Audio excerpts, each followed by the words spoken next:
This is the Miyuki Mile. I'm your host, Miyuki Takara. Thank you for joining me. How's it? So, today I've actually got a little explaining to do.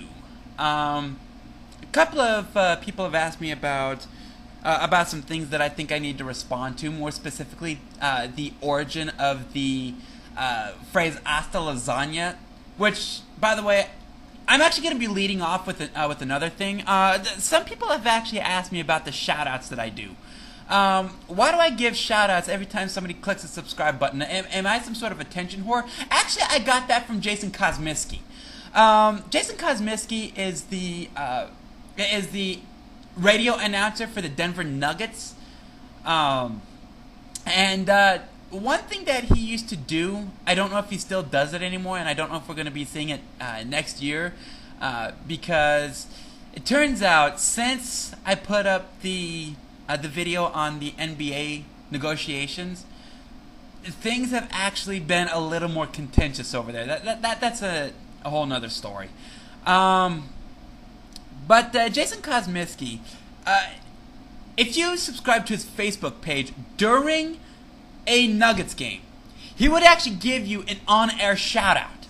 And when I came to YouTube, I decided that, you know what? Without the people that watch this, where am I? You know, I'm nowhere.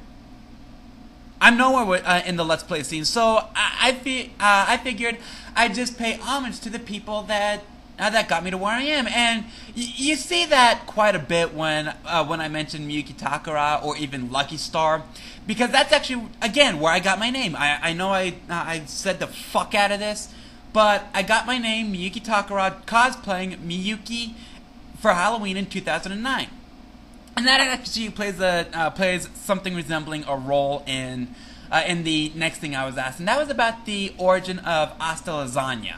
I've actually been asked a couple of times, and there's even somebody that asked me about it that uses it to this day, according to them, and I never actually explained the origin of that specific phrase. Way back when I was 17, I was working at Burger King.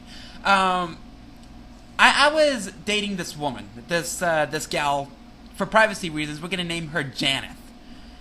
And one thing I didn't actually know until about a month after we started dating was Janeth was actually married.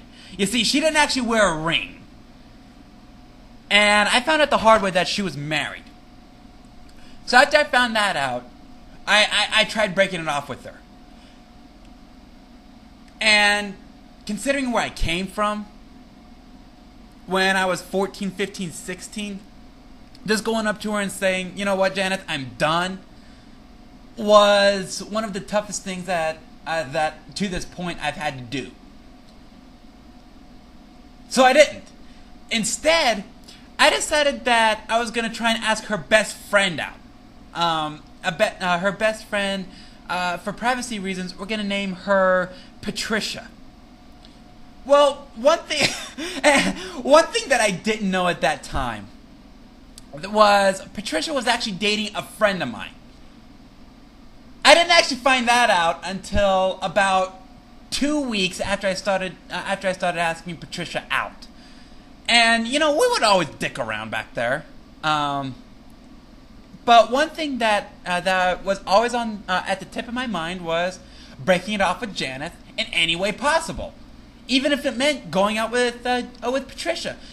The one thing that I had over my friend was, in order to survive the situation with Janeth, yes, I actually received some death threats because of that from this guy. I've never received any more serious death threats before or since. And guys, never, ever, ever get yourself involved with a married woman. Take it from experience. It's not worth it. I don't care how fucking hot she is. And Janeth, she was gorgeous. It's not worth it. The hassles that come from it just aren't worth it. So, I found out that my friend... I later found out that my friend was dating Patricia, and I found this out as they were outside, you know, saying bye to each other, you know, and my friend comes back in and says, you know, ask what she said, and and I was like, how did she put it? What exactly did she say? And I'll translate for you. Because again, in order to survive that situation, I had to learn Spanish. So I can actually communicate with Janice and her husband. And he said, well, I think she said hasta lasagna. And it stuck after that point in time. Now, I asked him, did she say hasta mañana, see you tomorrow? Or hasta luego, see you later? And he was like, I think she said hasta mañana. So that's how the phrase was coined. Now, back then, it's been about 10 years, but back then, there was another in thing, if you will. And that would be this thing where people would go around screaming, "What's that?" And we decided that we would actually make fun of that. So we actually had a couple of signature greetings, both of which were in Spanish. Surprise, surprise. Number one was "Que pasa?", where we would yell "Que pasa?" And "Que pasa?" is "What's up?" in Spanish. And another one where we would shout "Mustaza!" And mustaza being mustard in Spanish. And the funny part to that one is the Mexican people that we worked with actually got involved in that. Now, it could actually help that we were in a small town a la Wellington, Colorado. But, it caught on. Now, that part actually died after a while, but one thing that didn't die was our signature farewell was hasta lasagna. Now, after a situation with Burger King, I ended up leaving, and hasta lasagna ended up dying for a while. Even to this day, I haven't talked to those people since. Hasta Lasagna did die for a while. However, I met through a mutual friend somebody that at the time lived in Lamoni, Iowa, and over the internet it actually got brought back. So too did something else called "All Your Base Are Belong to Us," and just at random times I would tell that person that all her base were belong to me. I didn't actually know at the time that it was an internet meme, but hey, what can you do? So, Hasta Lasagna did in fact make a brief comeback. It ended up dying again for a while until 2009 when I dressed up as Miyuki Takara. And a friend of mine put up that video that was taken at Cook Park in Denver, Colorado. By the way, again, the video is called A Man Named Miyuki Takara. And it was put up by the Cheetah 21, personal friend of mine. And in early 2010, I was actually putting this together. I was putting my my new YouTube thing together.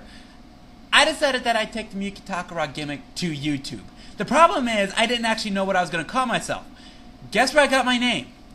Yeah, that's that specific video, which is why it plays such a role, though a minor role, in my channel. And before I'd put up even my first video, I said that I was going to come up with my own thing. And after a while, I finally identified How's It and Hasta Lasagna.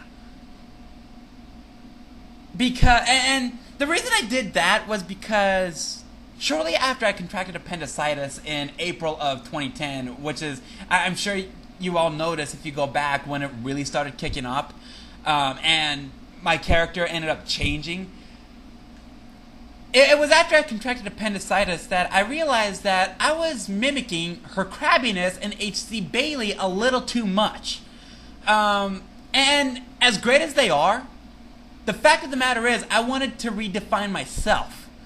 I'm a huge fan of H.C. Bailey and a fan of her crabbiness. But I wanted to define myself as an individual.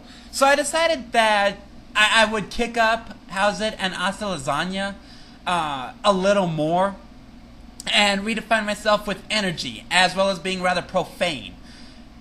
And that's actually because one thing that I've noticed is you don't see a lot of energy in the Let's Play scene on YouTube. And as great as Luka Jin is, you know, I would put her in my top 5. Not only is she a great Let's Player and very informative on what she plays, but she's also fucking hot. The fact of the matter is, she's also very boring.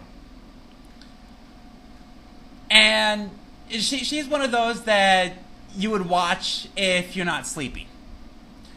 Same with H.C. Bailey. You know, as great as he is, I would say he's the best LPer on YouTube. The fact of the matter is, he doesn't pack a whole lot of energy. And his phrases are probably the only energetic thing about him. Yeah, he's humorous, but he just doesn't pack a lot of energy. So I decided I'd set myself apart from that. I'd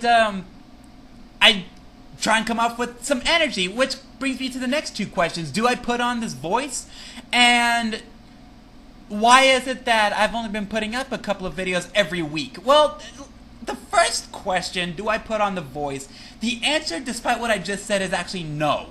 And that's because when I talk into the microphone, what I do is I shut my brain down and basically channel what anger I feel in real life into the microphone and into what I'm saying.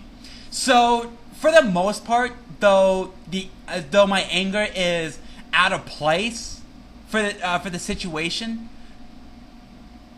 outside of the NFL, the fact of the matter is, I try and be more natural in my energy. And after the debacle that was Mega Man X, that classic situation, I tried going for the heart piece in Spark Mandrill stage, and I'm so fucking tired at the time that I make several mistakes. So I ended up saying, you know what, fuck it. And after that specific video, I decided that I'd never ever do this while tired again. And to this day, I haven't. But here's the problem. Recently, energy has been really tough to come by. Between 4 shows on YouTube, you know, 2 Let's Plays, a Let's Challenge, and the Miyuki Mile, even with as weekly as the Miyuki Mile is, a full-time job and extenuating circumstances, despite the fact that I have the internet, I can only find the energy to put up a couple of videos every week. You know, and I am working on that. I am taking steps to be able to actually have the energy to really express myself in what I'm going through, whatever it might be, you know, be it the Erdrick trilogy or Pokemon, it doesn't matter.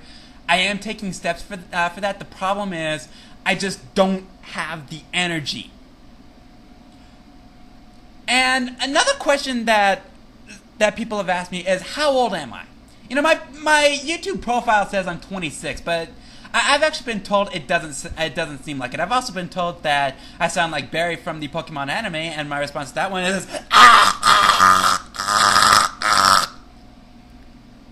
yeah. But anyway, I actually am 26. I know it doesn't seem like it, considering I'm going through 2 Pokemon games at this point in time, by the way. Butterfree, best Pokemon ever. I don't give 2 shits what people say. Butterfree fucking pwns ass. And what about Beautifly? Well, guess where Beautifly came from? Guess where the concept of Beautifly came from? Yeah, Butterfree. But I really am 26. I just try not to let my age show. Go figure. I'm actually not the oldest. I'm not the oldest LPer out there. In fact, H.C. Bailey's 29. Luka Jin, I think Luka Jin's 32. I could be wrong, but I know she's in her 30s. I'm actually not the oldest out there. I'm in the upper echelon, but I'm not the oldest. So anyway, I think that's all the explaining I need to do. So, on that note, coming up next on the Miyuki Mile, we're going to be listening to Antipyretic by Hitoshi Sakimoto and Masaharu Iwata. This is actually a theme song from the Final Fantasy Tactics game. And it's actually pretty damn good. And coming up next time on the Miyuki Mile, we're going to be talking to little Casey Anthony. For those of you that don't know, her daughter, Kaylee Anthony, was actually murdered in Orlando, Florida in 2008. Well, the trial is now over. And if you've been living under a rock or you just don't live in America and you're interested by this, you know, we're going to be revisiting that as well as some issues with what Casey Anthony could be facing. Anyway, that's what's coming up next. You're listening to the Miyuki Mile.